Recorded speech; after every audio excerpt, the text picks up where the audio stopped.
আমিতো বাজেট সদায় বিচাৰোঁ যে অসমৰ জনসাধাৰণৰ উন্নয়নৰ কাৰণে বৰ্তমানৰ যি মানুহবোৰৰ সমস্যা চিকিৎসাৰ ক্ষেত্ৰত বিশেষকৈ আজি বহুত প্ৰাইমেৰী হেল্থ চেণ্টাৰত আজি তাত মাত্ৰ নাৰ্ছ আছে, ডক্টৰ নাই। তো আজি এই ক্ষেত্ৰত সাধাৰণ মানুহৰ যথেষ্ট সমস্যা হৈ আছে। চিকিৎসাৰ শিক্ষাৰ ক্ষেত্ৰতো বহুতখিনি ঠাইত আজি আমাৰ স্কুলৰ ভিতৰত স্কুল, ক্লাছৰুম, বাউণ্ডেৰী ৱাল এইখিনি নাই। তো যেতিয়া আমি সমাজক শিক্ষিত কৰিব নোৱাৰোঁ, যদি আমি সমাজক সংস্থাপিত কৰিব নোৱাৰোঁ, যদি সমাজখনৰ আমি চিকিৎসা প্ৰদান কৰিব নোৱাৰোঁ, তেতিয়া আজিৰ তাৰিখত কি হ'ব? যি আমি বৰ্তমানত দেখা পাইছোঁ যে অসমৰ যুৱকসকল আজি হাজিৰা কৰিবলৈ বাহিৰত যায়, কিছুমান অৰুণাচল প্ৰদেশ যায়, বাকীখিনি দক্ষিণ ভাৰতলৈ যায়।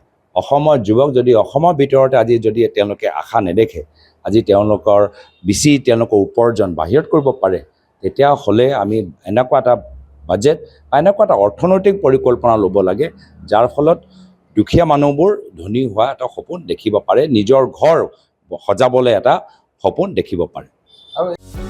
যিকোনো খবৰৰ বাবে যোগাযোগ কৰক আমাৰ এই নম্বৰত 9181 307 2221।